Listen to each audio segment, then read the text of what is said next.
Smoke pouring from your Ninja Double Oven while cooking? Fix it fast. A little steam or faint smoke is normal, but thick clouds or burning smells mean grease is hitting hot surfaces. Here's how to stop it before it turns into a fire hazard. Step 1. Trim excess fat before cooking. Grease drips are the #1 smoke source. Cut away extra skin or fat so it doesn't melt straight onto the heating elements. Step 2. Use the right oils. Spray or brush on a light coat of oil and choose high smoke point types like avocado, canola, or grapeseed. Too much oil or low smoke point options like butter will scorch fast and fill the oven with smoke. Step 3. Place trays and racks correctly. Always put the sheet pan on the wire rack, never directly on the elements.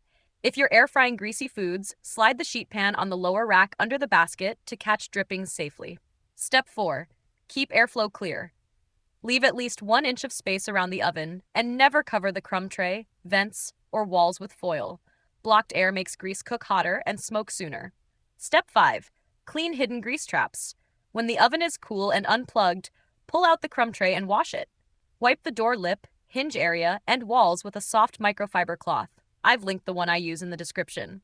The heating elements themselves should only be wiped lightly if cool and dry.